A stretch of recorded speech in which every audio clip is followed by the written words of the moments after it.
Dona Cida, boa noite. Boa noite, Wagner. Mural de Juquitiba, hoje dia 21 de fevereiro, hoje é segunda-feira. Estou aqui, são 10 horas da noite, estou trabalhando aqui. Para quem pensa que eu não faço nada, né, Dona Cida? Dona Cida, hoje o assunto do dia foi a reciclagem. Tá? Os cooperados foram até a Câmara e reclamaram da reciclagem, falaram que estão ganhando pouco e reclamaram da falta de condução, no caso de caminhão, para fazer a coleta de recicláveis, enfim. O que mais me incomoda, Dona Cida, é o fato desses cooperados estarem ganhando tão pouco, ou seja, no meu ponto de vista, está sendo uma mão de obra escrava. E como esse programa de cooperativa foi instituído no seu governo, eu queria que você falasse como foi isso, o quê? 10 anos atrás, mais ou menos? Me fala sobre a cooperativa de reciclagem de Juquitiba. Então, tudo é uma questão de educação e de cultura, né? Você pensar que o lixo tem que ter um destino próprio, porque nós temos nossos netos, nossos bisnetos, tataranetos aí, que podem sofrer influência desse lixo na rua, desse lixo não bem armazenado, desse lixo não reciclado. Você imagina um mundo cheio de lixo, como que seria esse mundo, né? E pensando nisso, a gente fez um trabalho educacional primeiro. A gente trabalhou com todas as escolas, conscientizamos o pai, Cartilha, né? Cartilha, panfleto. A gente fez, a Autopista até fez um concurso de poesia para as crianças falando na reciclagem. Foi mesmo. E graças a Deus a cooperativa deu certo na época. Só que a gente dava apoio. Tinha advogado da prefeitura que ajudava os cooperados, dava orientação, fazia toda a parte de escrituração da contabilidade da cooperativa. E ainda na época a gente passou uma lei para a Câmara que se eles não chegassem a ganhar R$1.000 por mês, que a prefeitura podia dar um subsídio, ajudar nesse sentido. Mas foi bem poucos meses que não deu. Na maioria dos meses dava bem mais que R$1.000 por mês para cada cooperado. A gente tinha na época 28 pessoas trabalhando na cooperativa. Hoje eu acho que se tiver umas 10... E a média era mais que um salário mínimo, né? Era mais que o salário mínimo na época. A média era mais que o salário mínimo. Porque hoje o salário mínimo está 1.200. Naquela época eles ganhavam cerca de 1.000, 1.100. Naquela época. Dona Cida, naquela época do seu governo, que foi de 2009, salvo engano, foi isso? 2012. 2009 a 2012. 2009, 2010, 2011, 2012. A lei, o Programa Nacional de Resíduos Sólidos, foi instituído em 2010, no meio do seu governo. Isso deu esse empurrão para a prefeitura agir e fazer o projeto Separe? Não, a gente pensou num projeto mais voltado para a educação. Não foi por causa do projeto de resíduo sólido, não. Quando a gente entrou para a prefeitura, a gente já pensava mesmo em fazer a reciclagem do lixo, em promover um meio de a gente reaproveitar esse lixo. Mesmo porque fica muito mais barato para a prefeitura trabalhar com essa reciclagem do que mandar o lixo para Caeira e pagar. Hoje eu nem sei quantas toneladas, a gente pagava R$54 por tonelada na época lá, né? Hoje eu não sei quanto está se pagando. O ano passado estava 90, se não me engano. Hoje, naquela época a gente também tinha esse lucro, além das pessoas estarem empregadas, porque foi uma época também do desemprego era bem grande, né? Além dessas pessoas estarem empregadas, tendo ganho seu salário para poder sustentar sua família, a gente trabalhou a educação. E todas as escolas trabalharam. Educação ambiental, né? Educação ambiental nas escolas. Né? Ensinar as crianças que lixo, nem tudo é lixo, né? Nem tudo é lixo, que o lixo ele é um luxo, né? O lixo pode ser um luxo. E mesmo as pessoas que trabalhavam na cooperativa, elas tinham um curso, elas sabiam separar os lixos, sabiam a importância delas no meio social. Elas se sentiam orgulhosas de estar lá separando o lixo. Então foi um projeto que, graças a Deus, deu certo, porque eu acho que a gente investiu mesmo maciçamente na educação. O Francisco Júnior abandonou esse projeto? O Francisco não só abandonou esse projeto, quando abandonou todos os projetos que eu tinha começado. A quadra, que era do Juquitibinha, aquela perto do Campão.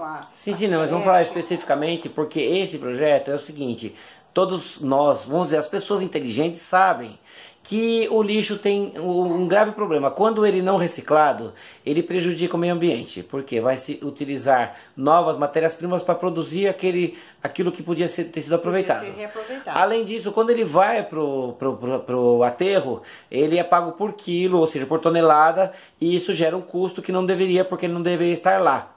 Certo? E aí tem o terceiro problema, que é exatamente aquela educação ambiental, as pessoas separarem o lixo, as pessoas aprenderem que o lixo orgânico tem uma destinação e o lixo reciclável vai ter outra destinação. Então tudo isso foi feito através da cartilha. Eu lembro, foi o melhor projeto que eu já vi em termos de de meio ambiente, e eu não queria que tivesse acabado, tanto que eu brigo por essa questão, por essa causa, o tempo todo. Mas no governo Francisco Júnior foi abandonado, foi esquecido. Foi esquecido, ele não deu valor, até era para fechar a cooperativa, eu fui atrás dos vereadores para impedir que fechasse a cooperativa. Então eram 28 cooperados. Eram 28 cooperados. Com média de, no mínimo, um salário. No mínimo, mais que o salário, né? Eles tinham orgulho de trabalhar lá. Eles tinham muito orgulho, eles gostavam muito. E se a gente não respeitar o meio ambiente, a gente está vendo o que está acontecendo. Olha em Petrópolis, olha em todos esses lugares, Minas, olha o que está acontecendo, porque não se respeita o meio ambiente. Quando a gente degrada o meio ambiente, a gente tem o retorno da degradação. Ele cobra. Cobra, o meio ambiente cobra. Cobra E eu caro. estou muito preocupada com Juquitiba, não só pela reciclagem, por causa do desmatamento também. Gente, o que está acontecendo em Juquitiba, estão loteando Juquitiba. Se a gente já passa dificuldade, porque a gente é uma área de proteção de mananciais, uma área de proteção de florestas, e agora esse desmatamento, o que vai acontecer? Daqui a pouco a gente nem tem essa água, essa riqueza de água que a gente tem em Juquitiba, por causa desse desmatamento. Você for falar nesse assunto, você se lembra que no seu governo foi quando deu entrada vários processos, várias ações civis públicas sobre o loteamento, por exemplo, nas Laranjeiras, na Pedra Lisa, na 31 de março, ali perto da Escola do Justino. Foi nessa época. Você tem ciência, você sabia que a prefeitura foi condenada junto com o desmatador, o coloteador, que no caso a maior parte é do vice-prefeito, que na época também era vereador, e a prefeitura foi condenada junto. Você sabia disso? Isso, então, essa é uma injustiça, porque a prefeitura foi condenada porque ela não fiscaliza. Exatamente. Justamente porque ela tinha que fiscalizar. Por isso que ela foi condenada. Inclusive teve vários loteamentos clandestinos que a promotoria pública pediu satisfação para a gente ver como tinha acontecido, por que esses loteamentos aconteceram, né? Uhum. Em que andamento que estavam, tudo isso. E a gente trabalhou bastante nesse sentido na época, né? A gente procurou fiscalizar, quando tinha um loteamento a gente procurou em cima e ver o que estava acontecendo. Embora a gente não tivesse tantos fiscais na época, né? E até hoje eu acho que não tem, para dar... não tem. Para dar atenção a tudo que acontece no município, né? É inviável. Mas sabe por que eu achei interessante tocar nesse assunto?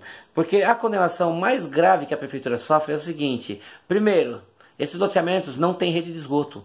Segundo, esse loteamento não tem coleta de lixo.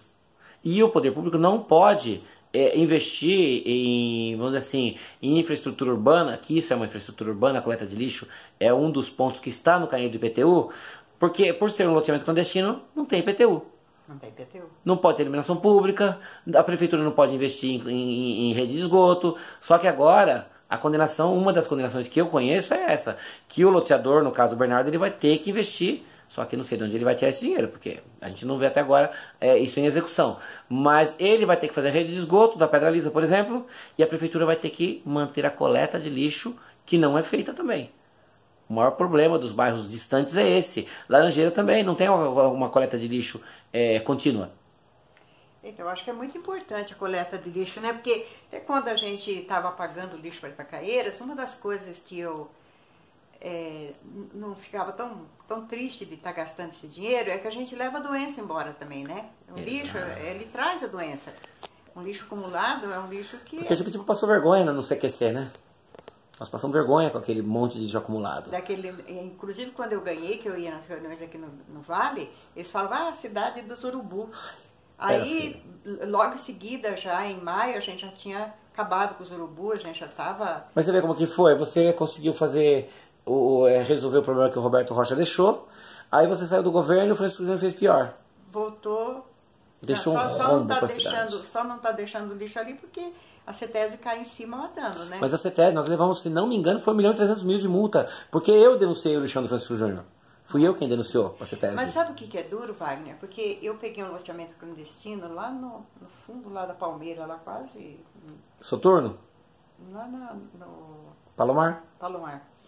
E eu vi aquilo lá e eu fiquei perplexa, porque lá no fundo mesmo, não sei quantos quilômetros da pista dá uns 10 quilômetros mais, sei lá. E eu fiquei pensando, meu Deus, quem que tá fazendo isso, né? Mas aí eu peguei e fui falar com o advogado para ver. Ele falou assim, não, aí tem que fazer uma denúncia na prefeitura. Eu fiquei pensando, o que vai adiantar fazer denúncia na prefeitura? Se a gente tem pessoas da prefeitura envolvidas em loteamento clandestino. Exatamente, né? Do poder público. Aí eu tenho um amigo meu que é promotor lá em Assis, e deu certo que eu fui lá para Assis e perguntei para ele, o que eu faço? Ele falou, não, você tem que denunciar na prefeitura. Eu falei, mas e a condição de Juquitiba é essa? Ele falou, então denuncia no Ministério Público. Eu falei, o que o Ministério Público vai fazer? Ah, o Ministério Público vai vir multar a prefeitura. Não muda a prefeitura, multa o povo. É dinheiro que tira de benefício do povo. Porque esse 1.300.000 de multa que o Francisco Júnior tomou, não é ele que pagou. É a prefeitura que paga. Foi o governo, foi a prefeitura. E é dinheiro que a gente tira de uma ação social, que a gente tira da educação, que pode investir mais na saúde, né? 1.300.000. Pode investir mais em estrada. Sabe que eu me senti culpado? Eu me senti culpado. É horrível isso, porque eu percebi que a lei ela é só punitiva. E ela pune a sociedade, em vez de punir o autor do crime. Isso é uma coisa muito ruim. Devia punir o autor do crime, no caso o prefeito que não cumpriu. É o autor do crime, não a população.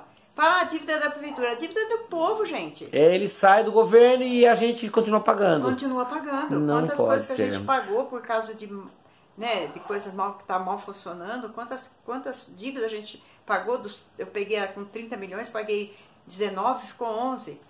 Então, mas em relação ao meio ambiente, isso que você falou é muito sério. E os loteamentos continuam acontecendo. E aonde tem um loteamento clandestino, o poder público não pode fazer uma pavimentação, não pode instalar rede de energia elétrica, não pode ter instalação de água. Quer dizer, o que o povo ganha com isso? Nada, só prejuízo. E quando a prefeitura é condenada, ela é condenada exatamente por não fiscalizar, mas aí é o povo de novo que paga, porque o cara que loteou, ele ganhou dinheiro sozinho.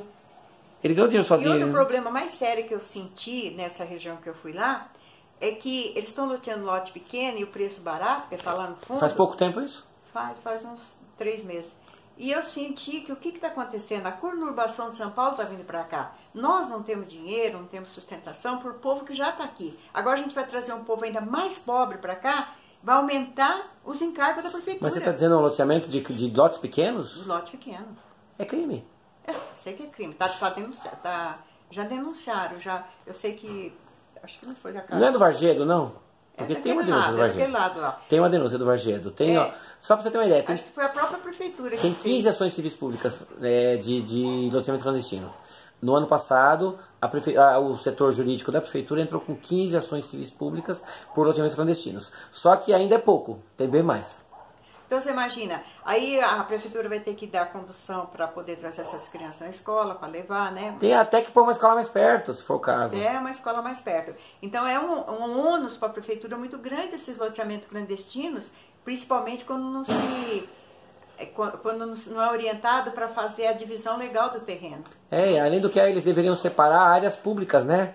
Deixar 30% para a prefeitura construir escola, correio, hospital, posto de saúde, praça pública. Você vê que esses loteamentos clandestinos não tem uma praça. Não tem. Não tem como montar uma praça de lazer. Juquezinho, vai lá para você ver no Juquezinho. Não tem um espaço público. A não ser a escolinha Altamiro, lá que é o único espaço público, do bairro, né? Dona Cida, voltando ao caso da reciclagem, hoje o que nós temos? Eu ouvi na reportagem que saiu ali sobre o assunto lá da Câmara, que os cooperados estão ganhando R$400 por mês. Então, eu também já ouvi isso, viu, Wagner? Isso é mão de obra escrava. Dói muito saber que aquele pessoal trabalha lá e trabalha, né?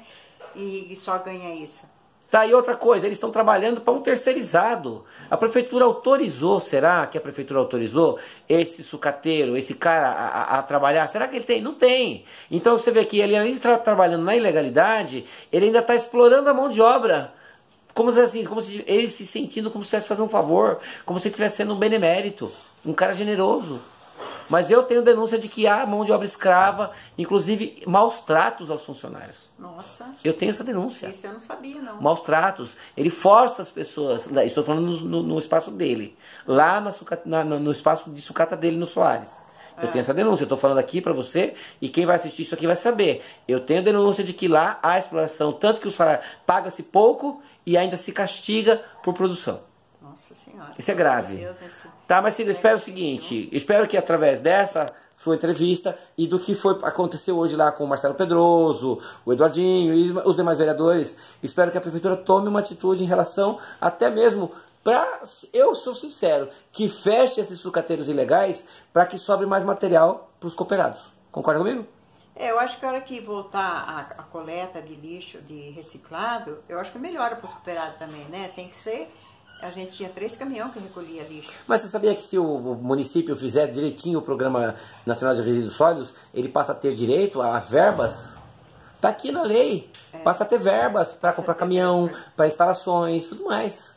Tem mais essa, por quê? É inclusão social, dona Cida. É inclusão social. Inclusão social mesmo, né? Porque a pessoa que está lá, ela tem o curso para entender o que ela está fazendo. Ela tem o dinheiro para manter a família dela, né?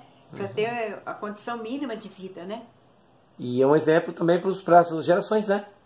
Para as gerações futuras. E eu acho que o meio ambiente a gente tem que respeitar, mas tem que respeitar muito mesmo. E o lixo é uma coisa que tem que ser trabalhado mesmo, tem que ser tirado fora para não ficar juntando aquele monte de lixo num local só, né? E a reciclagem estava dando muito certo. Eu não consigo saber qual é a visão que os gerenciamentos trazem. Eu vou falar uma besteira aqui em público. Eu acho que foi abandonado o programa social e coletivo do poder público para beneficiar as rainhas da sucata ou os reis da sucata. Inclusive, por quê, senhor Eduardo? Eduardo, deixa eu tentar aqui mostrar o meu rosto. Senhor Eduardo Silva, eu quero saber se o seu tio tem a regularidade da sucata dele. O senhor como vereador, por favor, me traga essa resposta. Wagner, eu quero saber se a sucata que tem lá perto do sítio do João Camargo no Justino, se a sucata do Soares e a sucata do Joãozinho ali no cemitério, se tem licença da CETESB, porque a dona Cida fez tudo certinho. A dona Cida fez, junto com o Paulo Silva, secretário de Meio Ambiente na época, fizeram um projeto, ficaram tudo certinho e inclusive criaram a cooperativa. Então, Eduardo, me responde, o seu tio tem licença para explorar esse tipo de empreendimento? E vocês estão fiscalizando os demais? Ou eles estão até talvez contaminando o solo? Tá feita a pergunta, dona Cida, em primeira mão, a senhora acompanhou esse meu desabafo mostrando meu próprio rosto. Porque, que eu saiba, esses empreendimentos de coleta de sucata não tem licença da CETESB e com certeza não terão da prefeitura também. E não é porque paga talvez uma taxa de licença de funcionamento que está tudo ok. Não, a taxa de funcionamento não quer dizer que está regularizada. Regularidade. Não quer dizer, também não tenho conhecimento, Wagner, se tem ou não tem, eu realmente não... Mas tem que ter. Tem que ter a licença da CETESB porque é a prefeitura teve que ter. Pergunta para o Paulo Silva. A prefeitura teve que ter mesmo. Teve que ter licença da CETESB para operar a coleta de reciclável ali. Aquele galpão é licenciado. Então é uma pena que os cooperados perderam. Né? Agora eu não sei como que está a situação. Não, a licença ela só tem que ser renovada. E ali, por que ali é autorizado? Porque na época que você fez aquilo lá, vocês fizeram um piso de concreto. O piso de concreto não permite que haja absorção. Você entendeu a diferença? Certo. A absorção do material, porque quando chove, ou o chorume, né? O chorume que vai, porque a terra suga aquele chorume de coisas, por exemplo, de metais, ou até de coisas oxidantes e tudo mais, enfim, o próprio lixo que apodrece dentro de uma caixa de leite e tudo mais, escorre para lá. Tudo isso é contaminante. É verdade. Entendeu? Então a gente briga pelo meio ambiente e a gente espera o quê? A gente espera que seja tomada atitude positiva, né? E que tenha mesmo respeito com esse meio ambiente e respeito com esse povo que trabalha na cooperativa, meu Deus do céu. Respeito com eles, exatamente. São seres humanos. São seres humanos, que eles estão ali porque eles precisam de emprego. Se eles não estariam mais ali... Porque R$400 é esmola. Nossa Senhora. E o trabalho que eles fazem, tinha que ter, dona Cida, até adicional de insalubridade ali. Aí seria da cooperativa, né? Tinha que ter até insalubridade. Hoje, segundo a denúncia que correu hoje lá na Câmara, vem o mais grave. Não tem EPIs. Eles podem se cortar, eles podem se machucar com aquilo. Não tem equipamento de proteção individual. A gente deu EPI, comprou EPI para todo mundo na época, né? Nós compramos EPI, eles não trabalhavam sem a bota de borracha, sem a luva, sem aquele óculos de... Tá, então a cooperativa é uma instituição à parte, não é funcionário público. Não, é uma entidade certo? E ela tem que ser fiscalizada e tem que ser, como fala, ela tem que ser apoiada pelo poder público. Se a gente não tivesse dado apoio, não tinha acontecido, Isso é competência da Secretaria de Meio Ambiente. Eu acho que se você tiver bom senso e pensar na educação e pensar no ambiente, vai ter esse apoio não só dentro do prefeito, de todo mundo, né? E com o apoio da prefeitura, com certeza, os cooperados podem até se recuperar, né? Como que pode o caminhão de lixo ficar tantos meses parado sem poder arrecadar esse lixo? Né? Bom, a minha sugestão no Paraná... Lixo reciclado, eu tô falando. A minha sugestão no Paraná foi o seguinte, que a prefeitura alugue o caminhão e dê para eles trabalharem, porque a prefeitura também tem que dar uma contrapartida, afinal de contas, eles estão ajudando a tirar lixo da rua e poupando os caminhões compactadores. E poupando de vender esse lixo também, de pagar para deixar esse lixo em casa. De levar para Caieiras, de levar para o aterro, é verdade. Então essa economia que a prefeitura faz de evitar que o lixo reciclável vá como lixo comum para o aterro, reverte em favor da benefício. cooperativa. E os cooperados com certeza vão ficar satisfeitos, né, dona Cida? Bom, eles estavam bem satisfeitos na nossa época, viu? Muito satisfeitos. Espero que, foi bastante importante, foram 20 minutos de entrevista. Dona Cida, você sabe que você tem meu respeito. E infelizmente, você sabe, quando você deixou o governo, Francisco Júnior derrubou tudo que você tinha feito. Esperamos que a gente possa ainda ver tudo recuperado. Se Deus quiser. Tá bom? Um abraço, obrigado, uma boa noite para a senhora. Boa noite pra você também. Wagner Melo, Mural de Cidadania, hoje, 21 de fevereiro de 2022, aqui na casa da nossa ex-prefeita, minha professora, não é ex-professora não, minha professora de matemática e a dona Cida Maschi aqui. Obrigado, dona Cida.